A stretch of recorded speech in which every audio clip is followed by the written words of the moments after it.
ফুলটা দিই। আসসালামু আলাইকুম রহমতুল্লাহ। ভেহিকেল অটো কেয়ার ইনোকার বাংলাদেশ, যেটাই বলি না কেন, রাত হলে এক কথাই যে Chinese hybrid battery pack Toyota aqua. তো এটাতে ইনস্টল করার জন্য আমাদের প্রোডাক্টটা অলরেডি রেডি। তো আমরা জাস্ট আপনাদেরকে আরেকবার কনফার্মেশনের জন্য দেখাচ্ছি। আরেকটা কথা বলে রাখি, যদিও এখন পর্যন্ত বলিনি, প্রোডাক্ট এখন পর্যন্ত স্টক অ্যাভেলেবেল আছে। দেন কখন এটা হবে এটা বলতে পারতেছি না। দাও, লাগাও, বিসমিল্লাহ, ক্যাচিংটা লাগাও। তো যে জিনিসটা বলতেছি আপনাদেরকে, যে ব্যাটারির ক্ষেত্রে আপনার বৈশা যায়, মানে বৈশা কাজ করে 3 বছর আর 1 লক্ষ কিলোমিটার ওইদিকে চাপছে। আগে লাগায় মানুষ নিচে, পরে লাগায় উপরে। তোর কাজের ধরন দিয়ে উল্টো হয়ে গেল। লাগা, বিসমিল্লাহ। তো যেই জিনিসটা, এটা কিন্তু সেট হয়ে গেছে। অ্যাকচুয়ালি এটার ভিতরে এখন জাপানিজ আছে না চাইনিজ আছে, এটা ধরার কোনো ওয়ে নাই, অপশন নাই। যদি একমাত্র প্রফেশনালি কেউ না দেখে কিংবা না বুঝে, না দেখে বলতে কি, প্রফেশনাল হোক আর আনপ্রফেশনাল হোক, খুলে না দেখা পর্যন্ত তার বোঝার কোনো অপশন নাই। তো এটা দেখারও অপশনেরও কোনো বিষয় না। মেন কথা হলো গাড়ি ভালো চললেই হলো। যেহেতু 3 বছর 1 লক্ষ কিলোমিটার ওয়ারেন্টি, এটা ঠিক থাকলেই হইল। এটি হলো সবার একটা চিন্তা। এই জায়গায় একটু টেপিং করো, দেখি দাও, আমি করি, তুমি কাজ করো।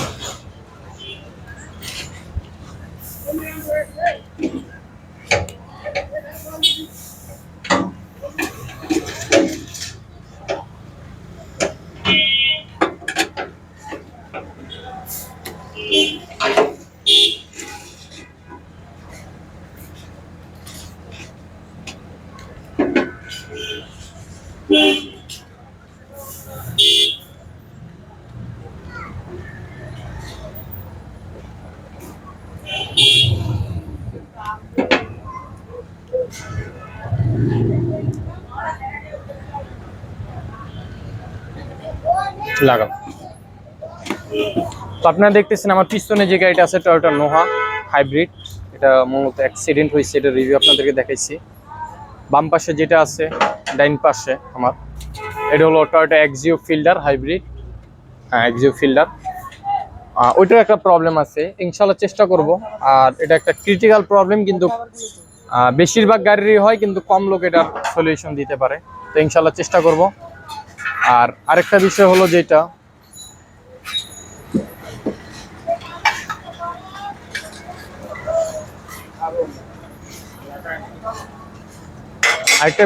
যেটা, তো আমার ঠিক এই পাশে আছে হলো আপনার একুয়া। তো উনি এই গাড়িটার বিষয়, এই গাড়িটার ব্যাটারির বিষয়, তুই ওই সাইডে কাজ কর, আমি এই সাইডে এটা পরে করিস, সমস্যা না। এটা কোনো আহামরি কোনো বিষয় না, এটা পরে করা যাবে। কটা কথা বলতে বলছি, আর তোর আমার কথাগুলো বলতে দিতেছিস না, খালি ডিস্টার্ব।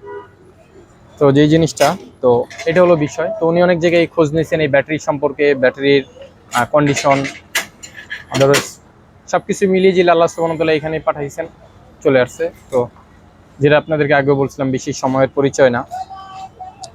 তো আলহামদুলিল্লাহ আমরা ব্যাটারিটা গাড়িতে ইনস্টল করবো, তারপর টেস্ট ড্রাইভ, কন্ডিশন, এই জিনিসগুলো ইনশাআল্লাহ। তো যে জিনিসটা হলো যে এই ব্যাটারিগুলোর ড্যামেজের বিষয়টা, অ্যাকচুয়ালি একটা ইউজড গাড়ি, জাপানে 4 বছর 5 বছর, আমিও নিশান গাড়িটার ইয়েটা ধরে রে ভাই, আমার এখন হাতটা চুলকাইতেছে। 4 বছর 5 বছর চলার পরে একটা ব্যাটারি টেম্পার জাপান করছে হলো আপনার 2016-17 ওল্ড শেপ পর্যন্ত করছে হলো 5 বছর আর 1.5 লক্ষ কিলোমিটার। এই গাড়ি কিন্তু 1 লক্ষ আপ, 1,20,000-এর উপরে, সামথিং 30 সম্ভব, তার একটু বেশি। তো যে জিনিসটা হলো, এই যে একটা মাইলেজ 1.5 লক্ষ কাছাকাছি, যেহেতু জাপানেও মিটার টু কেটে টেম্পারিং হয়, এটাই স্বাভাবিক। তো 1.5 লক্ষ, আর ইয়ারলি হিসাব করলে আপনার হলো 5 বছরের উপরে চলে গেছে, 13 মডেলের গাড়ি। তো মিলিয়ে ঝিলে আর কি, মোটামুটি আলহামদুলিল্লাহ ভালো, উনিও স্যাটিসফাই, গাড়ি হ্যাপি। উনি যা চালাইছে, উনি 1 লক্ষ দেখে কিনছে। আমি কেন বলি হাই মাইলেজের গাড়ি কিনা, উনি 1 লক্ষ দেখে গাড়ি কিনছে, ওনার কাছে 3 বছর, আলহামদুলিল্লাহ। চিন্তা করেন, 3 বছর উনি 20-30 হাজার কিলোমিটার চালাইছে। 3 বছর পর ওনার কাছে প্রবলেমগুলো ফেস হয়েছে। এই একটা হ্যাপিনেস কিংবা একটা ইয়ে, এই জিনিস কিন্তু অনেক কিছু। দেখি ইয়ে দে না, ওই বোল্টগুলো দে, বোল্ট আরেকটা বোল্ট আছে। এই জিনিসগুলো হলো অনেক কিছু। হ্যাঁ, তো আসলে প্রত্যেকটা জিনিস মানে নিতে হবে, আপনার কিছু করার নাই, যেহেতু কিনছেন। মেন কথা হলো আমি যেটা বলছি আপনাদেরকে আগেও, যে আসলে এই গাড়ি আমরা কিনা ফাইসা গেছি। কিনা ফাইসা যাওয়া বলতে কি, এটা একটা মানে এমনিতেই বললাম আর কি, এই রেঞ্জে একটা গাড়ি কিনা তো একটা। আর বর্তমান বিষয় যদি বলি, হাইব্রিড, অনেকে বলে মুখ তেমুক সেমুক, আসলে যা বলেন না কেন, একসময় হাইব্রিডই ইউজ করা লাগবে যদি কেউ গাড়ি ইউজ করার চিন্তা ভাবনা করেন। 2025-এর পরেও আরেকটা নাট বাকি আছে এইখানের, এই নাটটা, এইটা 2025-এর পরে যদি কেউ হাইব্রিড চালানো মানে গাড়ি চালানোর চিন্তা করেন, তো হাইব্রিড চালাইতে হবে, বাধ্যতামূলক হয়ে যাবে। এটা অন্তত আমি যতটুকু জাপান রিকমেন্ডে আমি যেটা দেখেছি, কিংবা যে বিষয়টা নিয়ে আমরা জানতে পারছি।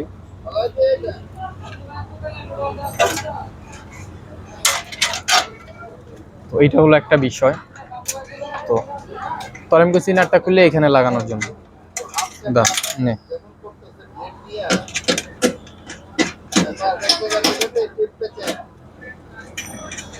তো এই হলো এটার বিষয়। তো যেটা বলতেছিলাম আপনাদেরকে, এটা আসলে এটা একটা বাধ্যতামূলকই ভাবতে পারেন। আর একটা নতুন গাড়ি কিনলে আপনি অন্তত, যেরকম 13 গাড়ি আজকে 9 বছর সার্ভিস পাইছে, 9 বছর চলছে, তারপরে ব্যাটারি প্রবলেম, এখন পর্যন্ত হয়তো বা ব্রেকের ইস্যু আসেই নেই। তো এটা একটা অনেক বড় বিষয় না? 9-10 বছর একটা ব্যাটারি ব্যাকআপ পাওয়া যেমন তেমন বিষয় না। 70-এর পরে করতে হলো আপনার 2 লক্ষ কিলোমিটার, 8 বছর, এটা তো আরো হাই হয়ে গেল। ওটা দিয়ে চালাতে পারেন 12-13 বছর। আবার এই যে এখন 22-এর পরে যেটা জাপানি ইয়ে করতেছে ব্যাটারি, সেটা দিচ্ছে হলো গিয়ে আপনার 10 বছর, আর হলো আপনার 3 লক্ষ সামথিং, 2.5 থেকে 3 লক্ষ কিলোমিটার এটার ভিতরে। আর টেসলা তো মিলিয়ন মাইল, এটার বলার কিছুই নাই। এটা হলো লাইফ টাইম, যেটাকে বলে মিলিয়ন মাইল বলতে একটা লাইফ টাইম আর কি, ওরা এটাতে সেট করছে। তো আপনাদেরকে আরেকটাবার একটু দেখাই। তো এখানে এটা হলো আমাদের গাড়ির পুরাতন যে ব্যাটারি, ওইটা আবার ভাইবেন না, ওইটা কিন্তু আমাদের এই গাড়ির ব্যাটারি। তো এটা হলো এই গাড়ির ব্যাটারি, যেটা আপনাদেরকে এখন দেখাইতেছি। আর এটা হলো গাড়ির ব্যাটারি, এই যে দেখেন চাইনিজ প্যাক।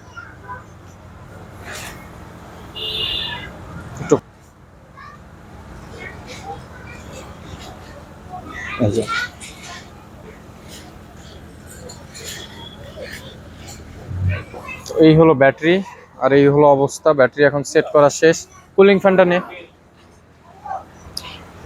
তো আমাদের এটা হলো গাড়ির ভিতরের ইন্টেরিয়র। পরিষ্কার করা হয়েছে না? হ্যাঁ করছে ওরা, লাগা দাঁড়াইছে এখানে বোল্ট আমি দিচ্ছি তখন।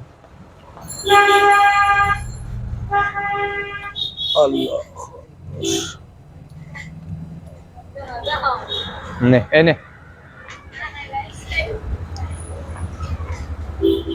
তো আমরা এখন ব্যাটারিটা গাড়িতে ইনস্টল করব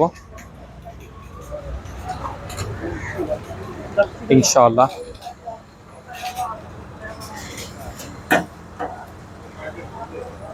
তুই এই সাইডের দরজাটা খুলে প্রোটেক্ট দিবি, হ্যাঁ পরে একটু পরে ওইটা তুই এই সাইডে ধরিস, আমি আর তুই ধরিয়ে ব্যাটারিটা লাগে, ওরা ওইটা করতেছে, ওইটা করুক। হ্যাঁ, তো হ্যাঁ ব্যাটারিটা একটু মোছা দাও। ওই যে দেখি এই পাশে আসো তুমি। দাও, হ্যাঁ পরিষ্কার করো একটু।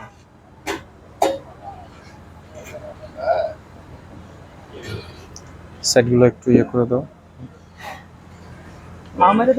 না না, হাওয়া মারা লাগবে না, পরিষ্কার করা হয়েছে। এগুলো তো ওই যে রাস্তার ধুলাগুলো উড়ে আইসা লাগছে, এইটাই আর কি। হ্যাঁ হ্যাঁ, ওগুলা সব ক্লিন করা হয়েছে, ভিতরেও এয়ার করা হয়েছে।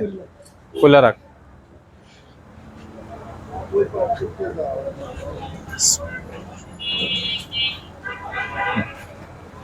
তুই ধরিস শক্ত করে। হ্যাঁ, এই সাইডটা হালকা সাপোর্ট ধরেই। হ্যাঁ,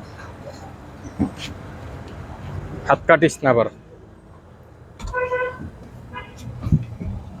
বিসমিল্লাহ, দাঁড়াস। জ্যাক পড়ছে একটা ওয়ারিং এর। তো আগে হ্যাঁ ফ্লোর ম্যাট। ম্যাট নিচে আরেকটা আছে, ওইটা উঠা। হ্যাঁ আরেকটু এদিকে আসবে, আমার এদিকে হালকা বসছে।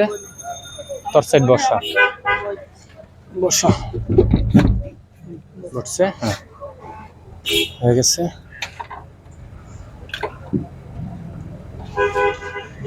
হাই 12 নম্বর টিল। তোর দরজা ধরতে কইছি বাইরের থেকে, দরজাটা তোর সুন্দরভাবে বাইরে থেকে প্রোটেক্ট দিতে বলছি। দরজা কিভাবে ধরলো, ব্যাটারিটা কিন্তু আমি ফার্স্ট টাইম খুললাম, এটা এতে আর কোনো সন্দেহ কিংবা ইস্যু কিছু নাই।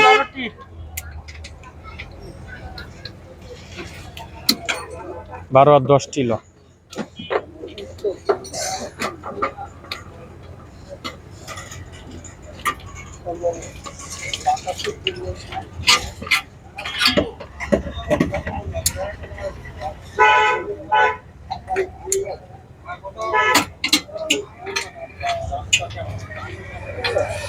আমরা যদি বলি রিকন্ডিশন প্রোডাক্ট আমরাও সেল করি, কিন্তু অ্যাকচুয়ালি রিকন্ডিশন প্রোডাক্ট আমরা এখনো কাউকে সাজেস্ট করি না। ব্যক্তিগতভাবে যারা চায় তাদেরকে আমরা দিই, একান্তই যদি যিনি চাবে তাকেই দেই। আর নয়তো আমরা অ্যাকচুয়ালি রিকন্ডিশন প্রোডাক্ট অ্যালাউ কেন করি না, একটা গাড়ির অলরেডি ইয়ারলি হিসাব করলে 14 একটা ব্যাটারি আমরা রিকন্ডিশন, 15 ব্যাটারি ইয়ারলি হিসাব করলে ওটা ডেট ফেল। তো তারপরে দেখা যায় 6 মাস 1 বছর একটা সার্ভিস পাওয়া যায় মোটামুটি। দেন তারপরে আবার দেখা যায় হেই ভোগান্তি, ব্যাটারি চেঞ্জ, আবার এই ঝামেলা, এইগুলো একটা মানে ঝামেলা হয়ে দাঁড়ায়। তো এই ঝামেলাটা থাকার কারণে আমরা আসলে ওই ব্যাটারিটাকে অ্যাভয়েড করার চেষ্টা করতেছি। এনে একটা টাইম দেবো।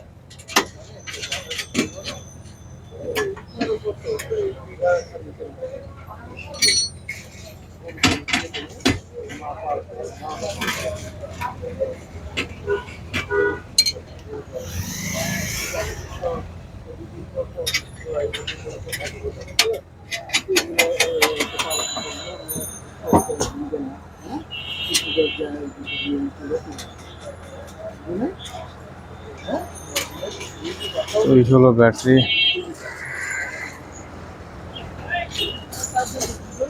দেখি তুই সাইডে যা। তো আপনারা দেখতেছেন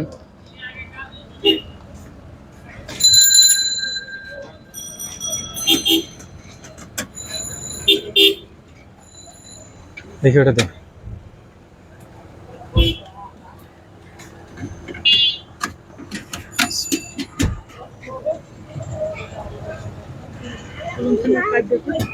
আছে তো আমাদের গাড়িটা স্টার্ট করি। বিসমিল্লাহির রহমানির রহিম। আমরা পরে আবার স্ক্যান করব। বিসমিল্লাহ।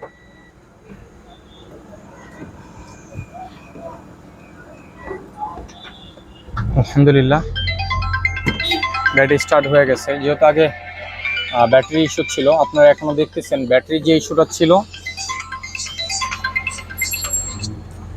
সেই ইস্যুটা কিন্তু এখনো আছে।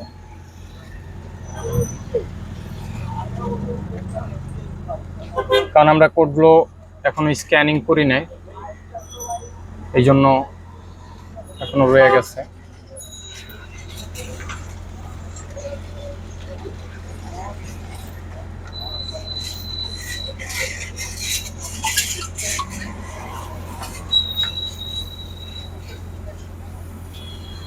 তোমাদের ব্যাটারি এখানে সেট করা শেষ, ওটা আপনাদেরকে দেখাবো। এই স্ক্যানারটা নিয়ে আসো।